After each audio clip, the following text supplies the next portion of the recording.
Friends, जय श्री राम। मैं हूं प्रिया और स्वागत करती हूं आप सभी का आपके अपने इस channel crack any exam helper पर। तो आज हम हिंदी के अंदर बात करने वाले हैं शब्द के बारे में। तो शब्द की जो कंप्लीट डेफिनेशन है, जो भी कंसेप्ट आपका बनता है, क्या क्या टाइप है, वो सभी हम इस वीडियो के अंदर देखेंगे। साथ में जितने भी PYQs हैं जो कि आपके एग्जाम के अंदर पूछे गए थे या फिर पूछे जा सकते हैं, उस टाइप के क्वेश्चन मैं आपको इस वीडियो के अंदर देने वाली हूँ।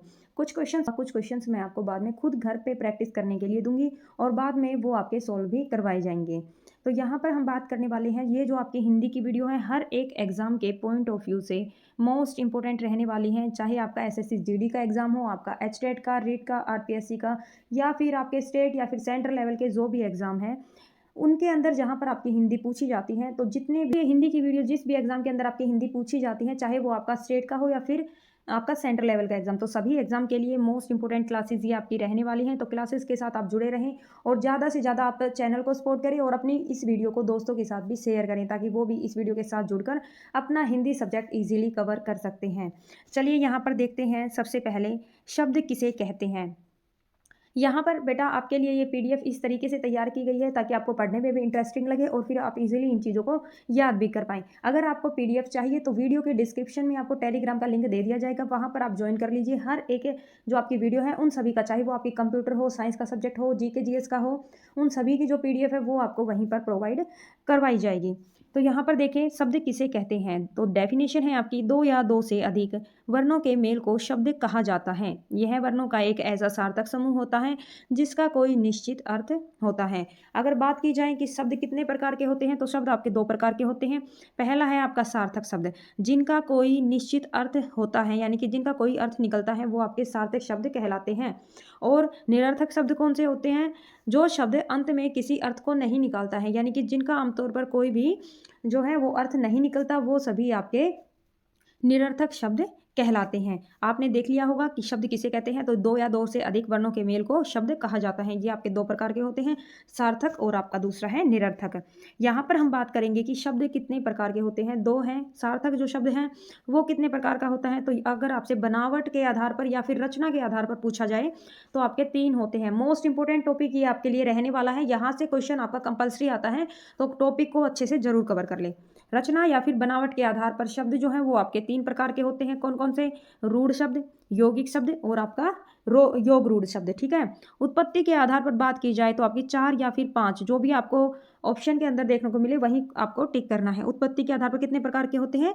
चार प्रकार के अगर पूछे जाएं तो तत्सम, तद्भव, विदेशी और आपका देशज, विदेशज और फिर आपका देशज। लेकिन अगर कहीं पर ऑप्शन में अगर आपको चार ना देकर ऑप्शन में अगर आपको पांच दे दिया जाए तो वो भी आपका सही है। इसके अंदर पांचवा जुड़ जाता है आपका ये संकर शब्द, जो कि इस प्रकार से लिखा जाता है, संकर। ठीक है।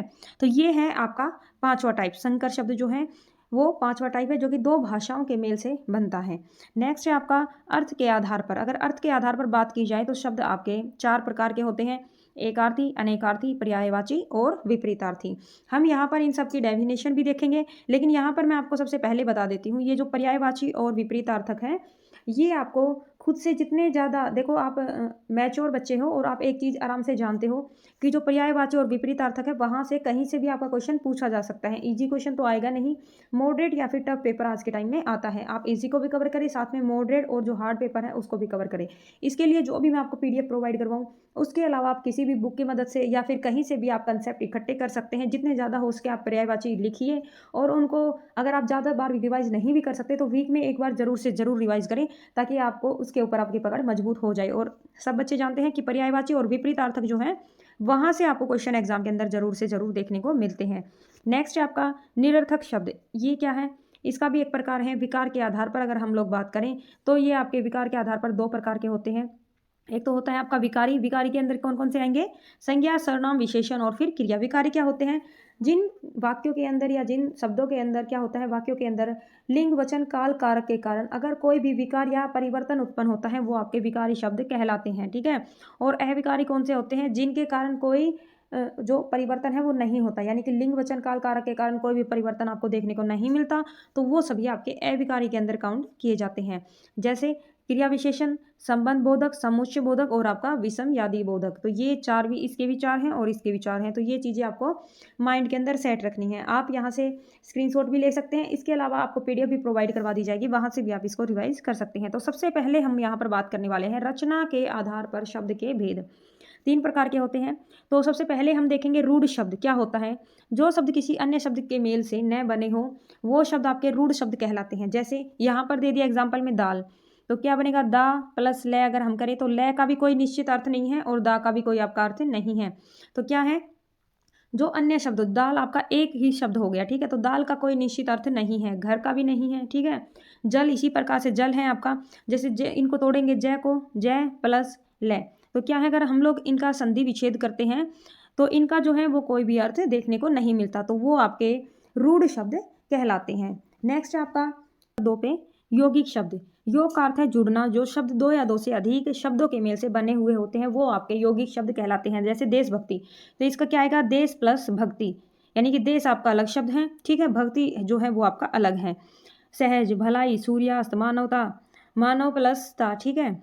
सूर्यास्त क्या हो गया आपका, सूर्य प्लस अस्त, यानी कि जो उपसर्ग और प्रत्यय जिनके अंदर लगती हैं वो आपके यौगिक शब्द होते हैं। इनके अंदर यानी कि उपसर्ग भी आपको देखने को मिल सकती हैं और इनके साथ आपको प्रत्यय भी देखने को मिल सकते हैं। उपसर्ग क्या होते हैं, यहाँ पर बात की जाए तो शब्द से पहले जो लगाया जाता है वो आपका उपसर्ग होता है, और जो आपका शब्द के बाद में जुड़ता है वो आपका क्या होता है, प्रत्यय होता है।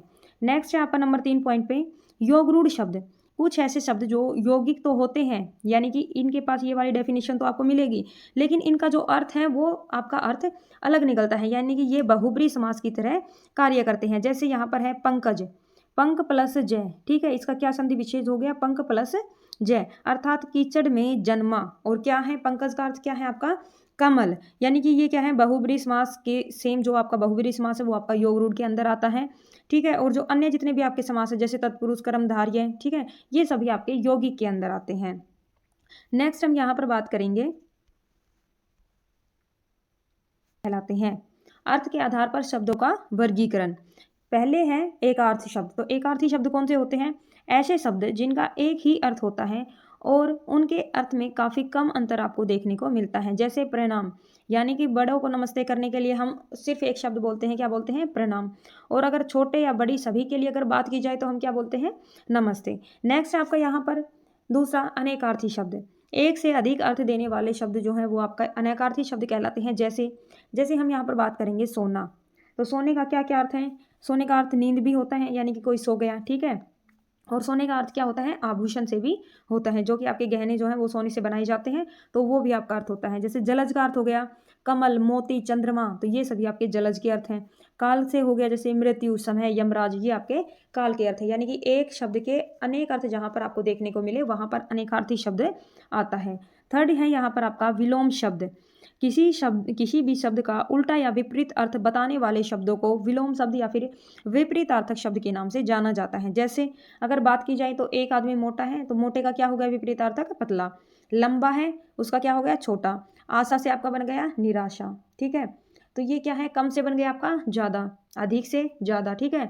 तो ये सभी आपके विलोम शब्द होते हैं। लेकिन आपको एक चीज़ इसके अंदर याद रखनी है, अगर आपका तत्सम दे रखा है तो उसका विलोम आप तद्भव शब्द देखने की कोशिश करना, ना कि किसी और शब्द को। नेक्स्ट है यहाँ पर पर्यायवाची शब्द। जिन शब्दों के एक से ज़्यादा अर्थ निकले तथा उनमें समानता हो वो सभी क्या होते हैं, आपके पर्यायवाची शब्द कहलाते हैं। जैसे फूल, लेकिन इनके अंदर क्या समानता है, फूल से क्या बनेगा आपका, पुष्प, कुसुम, सुमन, यानी कि ये फूल के समानार्थिक हो गए, ठीक है। और जो जैसे आपने बोला मोटे का क्या हो गया, पतला, तो ये क्या हो गया आपका विपरीतार्थक हो गया।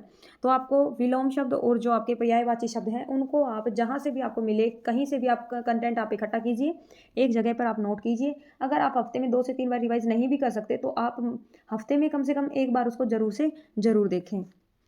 नेक्स्ट है यहाँ पर उत्पत्ति के आधार पर शब्दों का वर्गीकरण। तो उत्पत्ति के आधार पर जो शब्दों का वर्गीकरण है वो आपका कितने प्रकार से होता है, तो वो आपका यहाँ पर एक चीज़ को 2 बार लिख दिया है।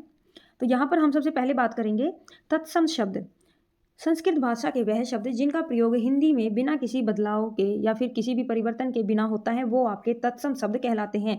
यानी कि संस्कृत भाषा के वे शब्द जो के त्यों आपके लिखे जाते हैं वो सभी आपके तत्सम शब्द होते हैं। जैसे म्यूर यानी कि मोर, दुग्ध यानी कि दूध, वानर से क्या हो गया बंदर, खीर, सूर्य, तो ये सभी क्या है आपके तत्सम शब्दों के अंदर आते हैं।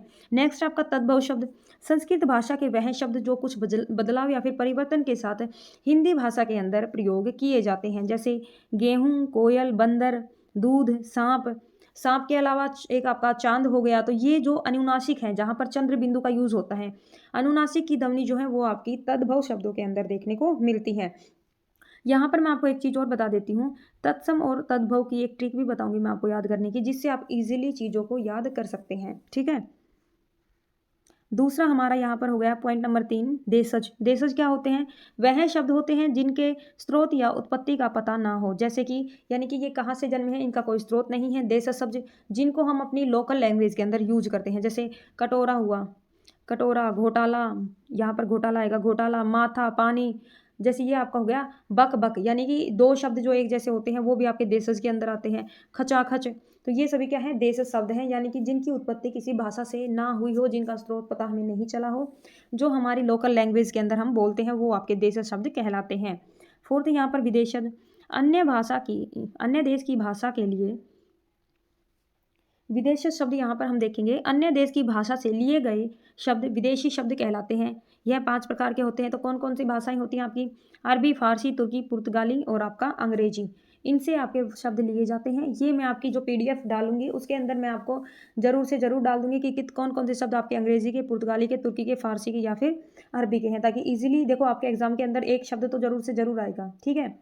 और शब्द आकर आपका ऑप्शन दिया जाएगा कि ये जो वर्ड है ये आपका कौन सी लैंग्वेज से आया है, तो वहाँ पर आपको दिक्कत ना हो। एक क्वेश्चन 1 नंबर का जरूर से जरूर आएगा, इसलिए इन चीज़ों को आप ध्यान में रखें और अपना क्लियर करके जाएं। नेक्स्ट यहाँ पर संकर शब्द, दो अलग अलग भाषाओं से मिलकर जो शब्द बनता है वो आपका संकर शब्द कहलाता है। जैसे डबल रोटी, डबल रोटी। दूसरा हो गया आपका टिकट घर। एक आपका हो गया रेलगाड़ी, क्या हो गया? रेलगाड़ी। एक आपका हो गया बैलगाड़ी, यानी कि बैल प्लस गाड़ी। यानी कि जो दो अन्य भाषाओं के मेल से मिलकर जो शब्द आपका बनता है वही आपका क्या होता है? संकर शब्द कहलाता है। तो यहाँ पर हम बात करने वाले हैं तत्सम और तद्भव के बारे में। तत्सम क्या है? जहाँ पर यहाँ पर देखो नोट्स के अंदर आपको यहाँ पर दे रखा है, और जो आपके अधिकतर क्वेश्चन एग्जाम के अंदर आते हैं तत्सम और तद्भव से, वो क्वेश्चन आपके यहीं से पूछे जाते हैं। इसी लाइन को आप इजीली देख सकते हैं, ताकि आपका हर एक जो भी आपकी थ्योरी है यहाँ की तत्सम तद्भव के अंदर, वो सभी आपकी क्लियर हो जाए। ऐसे ही अनेक शब्द जिनका उदाहरण लिया जा सकता है, जैसे आधे वर्ण तत्सम शब्दों के अंदर आपके प्रयोग किए जाते हैं। आधे वर्ण, जैसे यहाँ पर सर्प दे दिया, यहाँ पर चंद्र दे दिया, ठीक है, यहाँ पर कुपुत्र दे दिया, हस्त दे दिया, दंत दे दिया, अग्नि दे दिया, कर्म, ग्रह, यानी कि इन सब के अंदर क्या है? आधे वर्ण यूज किए जाएंगे। सबसे पहली पहचान के लिए पॉइंट है आपका। दूसरा है श, ग, न, त्रय और श्रमिक। ये क्या है? ये भी आपके तत्सम शब्दों के अंदर आते हैं। जहाँ पर आपको ये चारों वर्ड देखने को मिल जाए वो आपके तत्सम शब्द में होंगे। और जिनका पहला शब्द य, व, श, अगर आपको ये देखने को मिल जाए तो भी आपका क्या है? तत्सम शब्द ही आपका यहाँ पर होगा। कौन कौन से हैं? य, व और श। री की मात्रा तत्सम शब्दों में होगी, जैसे मात्र हो गया, ग्रह हो गया, यानी कि जो ऋषि की मात्रा है वो भी आपके तत्सम शब्दों के अंदर आती है। इन 4 पॉइंट्स को आप याद कर लो, आपको तत्सम तद्भव में कोई भी दिक्कत नहीं होगी। वैसे आप देख लो, तद्भव शब्द क्या होते हैं? जो संस्कृत का बिगड़ा हुआ रूप होता है हिंदी के अंदर, वो आपका तद्भव कहलाता है। जैसे सर्प का सांप, चंद्र का चांद, मुख का मुंह, नव का नया, अग्नि से क्या हो गया आपका? आग, दंत से आपका हो गया दांत, ठीक है, हस्त से हो गया आपका हाथ, कुपुत्र से कपूत, ग्रह। संस्कृत में अगर हम हिंदी भाषा में हमारा घर है, अगर हम उसको संस्कृत भाषा में देखते हैं तो वो आपका क्या हो जाता है? ग्रह। और जो हमारा कर्म है उससे अगर तद्भव के अंदर जाएंगे तो क्या बनेगा? काम। तो यहाँ पर मैं आशा करती हूँ कि आपकी जितने भी क्यूरी थी तत्सम तद्भव की, वो सभी आपकी क्लियर हो गई होगी। ठीक है। और यहाँ पर क्या है? दूसरी बात, तत्सम और तद्भव जो शब्द हैं उनके अंदर सिमिलरिटी होती है, यानी कि ये देखने में आपस में आपको सेम सेम लगते हैं। तो इजीली आप पता कर लेंगे कि ये जो शब्द है, जैसे आपका कर्म हो गया तो इसका तद्भव क्या होगा? काम होगा। ग्रह का क्या होगा? घर होगा। तो ये क्या है? इनके अंदर थोड़ा सा सिमिलरिटी आपको देखने को जरूर से जरूर मिलेगी। नेक्स्ट है यहाँ पर रूप के आधार पर शब्दों का वर्गीकरण। तो रूप के आधार पर शब्दों का वर्गीकरण क्या क्या है? एक तो आपके विकारी हैं और दूसरा है आपका अविकारी। विकारी में आएंगे ऐसे शब्द जिनमें लिंग वचन काल कारक के कारण कोई परिवर्तन होता है, उन्हें विकारी शब्द कहा जाता है। अर्थात वो शब्द जिनका रूप बदलता रहता है उन्हें ही विकारी शब्द कहते हैं। जैसे कि बात की जाए लड़का, लड़के का परिवर्तन अगर हम करें तो लड़के, लड़को, लड़की, ठीक है। वह परिवर्तन का वह का क्या होगा? वे। नीला से अगर हम बात करें, नीले का परिवर्तन होगा नीले, नीली, ठीक है। इसके अंदर क्या है, संज्ञा, सर्वनाम, विशेषण, क्रिया, ये जो है वो आपके विकारी शब्दों के अंदर आते हैं। दूसरा अगर हम बात करें अविकारी शब्द, ऐसे शब्द जिनके रूप में कभी परिवर्तन नहीं होते, ऐसे शब्द अविकारी शब्द कहलाते हैं। जैसे इनके प्रकार की बात की जाए, क्रिया विशेषण, संबोधक, समुच्चय बोधक और आपका विषमयादि बोधक, तो ये क्या है आपके अविकारी शब्दों के अंदर आते हैं। अब हम कुछ क्वेश्चंस की बात करेंगे जो क्वेश्चंस आपके एग्जाम के अंदर पूछे गए हैं पहले, वही क्वेश्चन मैं लेकर आई हूँ, आपके 15 से 20 क्वेश्चन लेकर आई हूँ। बाकी जितने भी आपके बचे हुए क्वेश्चंस हैं वो सभी की पीडीएफ मैं आपको प्रोवाइड करवा दूंगी टेलीग्राम पर। वहाँ जाकर आप क्वेश्चन को जरूर से जरूर लगाएं, जितना ज़्यादा हो सके आप क्वेश्चन लगाएंगे उतनी ज़्यादा आपकी प्रैक्टिस होती चली जाएगी।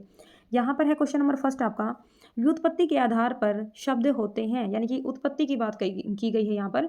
उत्पत्ति के आधार पर शब्द कितने प्रकार के होते हैं? ऑप्शन है आपके 2 प्रकार के, 6 प्रकार के, 3 प्रकार के या फिर 4 प्रकार के। उत्पत्ति के आधार की बात की गई है तो यहाँ पर आपका आंसर रहने वाला है 4 प्रकार के होते हैं। ऑप्शन नंबर 4 आपका बिल्कुल राइट आंसर है। कौन कौन से हैं? तत्सम, तद्भव, देशज और फिर एक विदेशज और एक फिर आपका हो गया देशज। ठीक है, यानी कि अगर यहाँ पर ऑप्शन में आपको 5 देखने को मिलता तो आप क्या करते? 4 की बजाय अगर 5 मिल जाता आपको तो आप 5 के ऊपर टिक करते। 5वां आपका कौन सा हो जाता? संकर। अभी 4 कौन कौन से हैं? तत्सम, तद्भव, देशज और आपका विदेशज। अगर 5 ऑप्शन के अंदर देखने को मिलता तो आप 5 करते। तो ये चीज़ की आपको आंसर क्या करना है एग्जाम के अंदर जाकर, ये आपके ऊपर डिपेंड करती है कि आप ऑप्शन को अच्छे से पढ़ें और जो चीज़ आपको ऑप्शन के अंदर दे रखी है उसके अकॉर्डिंग ही आप आंसर करने की कोशिश करें। नेक्स्ट क्वेश्चन है यहाँ पर, जो शब्द संस्कृत भाषा में ज्यों के त्यों हिंदी भाषा में प्रयोग किए जाने लगे हैं, कौन से शब्द होते हैं वो? विदेशज, देशज, तद्भव या फिर आपके तत्सम। यानी कि बात की गई है कि जो शब्द आपके संस्कृत के ज्यों के त्यों आपके रखे जाते हैं हिंदी भाषा के अंदर, तो उन शब्दों को क्या कहा जाता है? तो उन शब्दों को तत्सम शब्द कहा जाता है। क्या कहा जाता है? तत्सम शब्द कहा जाता है। और जिनके अंदर हम लोग परिवर्तन कर देते हैं यानी कि बिगड़ा हुआ जो रूप बना देते हैं वो आपका तद्भव शब्द कहलाता है। नेक्स्ट क्वेश्चन यहाँ पर है आपका, तद्भव शब्द किस आधार पर शब्द का भेद है? तो तद्भव शब्द जो है वो कौन से आधार पर शब्द का भेद है, ये चीज पूछी गई है आपसे, तो कौन से आधार पर है ये बताओ सबसे पहले। यहाँ पर दिया गया है कि जो तद्भव शब्द है, तद्भव वो प्रकार है, वो किसके आधार पर प्रकार है? तो आपका कौन से आधार पर है? ये आपका रचना के आधार पर है, अर्थ के आधार पर है, प्रयोग के आधार पर है या फिर आपका उत्पत्ति के आधार पर है? तो कौन से आधार पर है ये आप बताओ। तो आपका आंसर आएगा उत्पत्ति के आधार पर। उत्पत्ति के आधार पर कितने हैं आपके? 4 या फिर 5, तत्सम, तद्भव, देशज, विशेषज और संकर। अगर यहाँ पर अर्थ के आधार की बात की जाए तो अर्थ के आधार पर आपके कितने होते हैं? 4 होते हैं, एकार्थी, समानार्थी, विपरीतार्थक और फिर आपका पर्यायवाची। रचना के आधार की बात की जाए तो रचना के आधार पर आपके 3 होते हैं, कौन कौन से? रूढ़, यौगिक और आपका योग रूढ़। ठीक है, अगर यहाँ पर हम बात करें प्रयोग के आधार पर, तो प्रयोग के आधार पर आपके 2 होते हैं, कौन कौन से? विकारी होते हैं और फिर आपका दूसरा है अविकारी शब्द। तो तद्भव जो है वो आपका उत्पत्ति के आधार पर होता है। नेक्स्ट क्वेश्चन है, निम्नलिखित में से कौन सा शब्द यौगिक है? यानी कि यौगिक है लेकिन रूढ़ नहीं है। ऑप्शन जो है वो आपके हैं कान, जलद, नाक और दूसरा है आपका पर। ठीक है, तो बताओ क्वेश्चन का आंसर क्या रहने वाला है? का आंसर आपको कमेंट बॉक्स के अंदर करना है। आपका कौन सा आपका ऑप्शन जो है वो आपका बिल्कुल करेक्ट रहने वाला है, इसका आंसर आपको कमेंट बॉक्स के अंदर करना है और आपको रीजन भी लिखना है। नेक्स्ट क्वेश्चन है आपका, किस क्रमांक में सभी शब्द तत्सम शब्द नहीं है? यानी कि आपको वो देखना है जिसके अंदर आपका एक तद्भव शब्द दे रखा है। पाशी, दिनार, छल, रई, नख, चीर, जड़ता, सिर, हार, दूर, दल, भार, धव, छल, ढाल, निषिधन। तो जो यहाँ पर है आपका हार, ये आपका क्या है? तद्भव है। दूर भी आपका तद्भव है। दल का मतलब आपका ग्रुप से होता है, यानी कि जो मतलब ग्रुप होता है वो आपका दल है, जैसे सेना वगैरह हो गया। भार जो है उसका मतलब आपका वजन से होता है। तो यहाँ पर जो ऑप्शन नंबर 3 है वो आपका बिल्कुल करेक्ट आंसर है। बाकी यहाँ पर सब जितने भी हैं तीनों ऑप्शन ये आपके सभी तत्सम शब्दों के अंदर आते हैं, यानी कि ऑप्शन नंबर 3 यहाँ पर आपका बिल्कुल राइट आंसर है। नेक्स्ट क्वेश्चन है यहाँ पर, निम्नलिखित में तत्सम तद्भव का शुद्ध युगम है? नक्षत्र, नखत, अवश्याय, ओस, पकवान, पकवान, गृध, गिद्ध। तो इनमें से आपका करेक्ट आंसर कौन सा रहने वाला है, यानी कि तत्सम तद्भव का शुद्ध रूप कौन सा होगा? यहाँ पर जो है वो आपका आंसर होगा अवश्याय, यानी कि ओस आपका बिल्कुल करेक्ट आंसर है, यानी कि ऑप्शन नंबर जो सेकंड है वो आपका बिल्कुल करेक्ट आंसर है। तो क्या होगा? गिद्ध। इस तरीके से आपका आएगा। ठीक है, यहाँ पर क्या है? ऑप्शन नंबर सेकंड जो है वो आपका बिल्कुल शुद्ध रूप है। नेक्स्ट है यहाँ पर, रचना के आधार पर कितने शब्द के भेद होते हैं? तो रचना के आधार पर शब्द के भेद कितने होते हैं? आपको बताया था पहले ही, रचना के आधार पर शब्द के 3 भेद होते हैं। कौन कौन से हैं? रूढ़ शब्द, यौगिक शब्द और फिर आपका योग रूढ़ शब्द। वत्स का तद्भव शब्द है वत्स। वत्स का तद्भव क्या है? तो वत्स का जो तद्भव है वो क्या होगा आपका? जिन भी बच्चों ने ऑप्शन नंबर 4 के ऊपर टिक किया है वो बिल्कुल करेक्ट है आपका। वत्स का जो है वो तद्भव क्या होगा? बच्चा होगा। वत्स का क्या होगा? बच्चा। नेक्स्ट क्वेश्चन है यहाँ पर, इनमें से कौन सा शब्द तद्भव है? तद्भव कौन सा शब्द है? पंडित। पंडित का तद्भव क्या हो गया? पंडित का जो वो तत्सम है वो क्या हो गया? पंडा या फिर पांडे। अगर पवन की बात की जाए तो पवन का हो गया आपका पौन। कपी से क्या हो गया आपका? कपी से बंदर। तो ये सभी तीनों के तीनों आपके क्या हैं? ये आपके तत्सम शब्द हैं। यहाँ पर ये जो आपका लिख रखा है कोयल, कोयल जो है वो आपका तद्भव शब्द है। अगर कोयल का तत्सम शब्द आएगा तो क्या आएगा आपका? कोकिल आएगा। कोयल का क्या आएगा? कोकिल। नेक्स्ट क्वेश्चन यहाँ पर है, दशानन निम्नलिखित में से कौन सा शब्द है? दशानन जो है वो निम्नलिखित में से कौन सा शब्द है? दशानन में आपका आएगा यौगिक है, रूढ़ है या फिर योग रूढ़ है। कौन सा है आपका दशानन? तो दशानन का मतलब होता है जिसके 10 सिर हैं, और वो कौन है? रावण। 10 प्लस आनन यानी कि रावण से रिलेटेड है। और ये क्या है? इसका जो अर्थ है वो अर्थ आपका अलग से निकल कर आया है, ये आपका बहुब्रीहि समास के अंदर है। तो यहाँ पर आपका जो ऑप्शन नंबर 3 है यानी कि योग रूढ़ जो है वो आपका बिल्कुल राइट आंसर रहने वाला है। नेक्स्ट क्वेश्चन है, किस क्रमांक में सभी शब्द तत्सम नहीं है? यहाँ पर बात की गई है कि कौन से क्रमांक में जो सभी शब्द हैं वो तत्सम नहीं है। मुँह, क्षेत्र, पूत, अक्षी। तो मुँह से क्या आएगा आपका? मुख आएगा तत्सम के अंदर। ठीक है। आम्र, स्वर्ण, कुपुत्र, कर्ण। एक आपका हो गया अमूल्य, देत, दधि, स्वर्ण। एक आपका हो गया ओष्ठ, जिह्वा, हस्त, प्रहस्त। तो आपका कौन सा तत्सम नहीं है?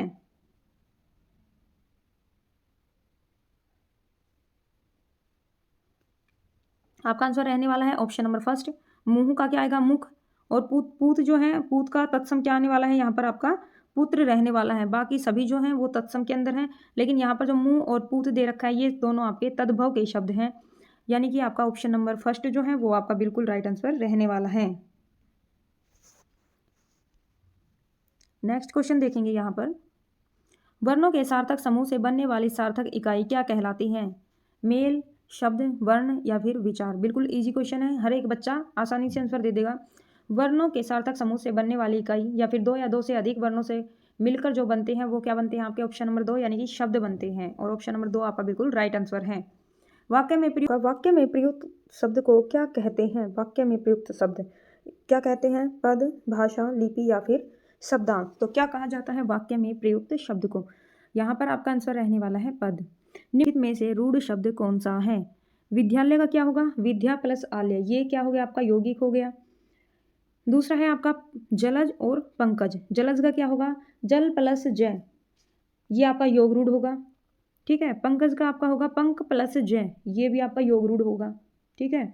नेक्स्ट आपका आएगा कमल, कै प्लस मैं प्लस ल या कै प्लस ल, इनका क्या है? कोई भी संधि विच्छेद करने पर कोई शब्द नहीं बनता है।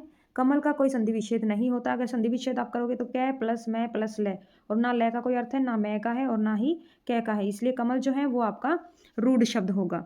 नेक्स्ट क्वेश्चन है यहाँ पर, का आल्पिन और गमला किस विदेशी शब्द के शब्द हैं? अंग्रेजी, पुर्तगाली, फ्रेंच या फिर जापानी।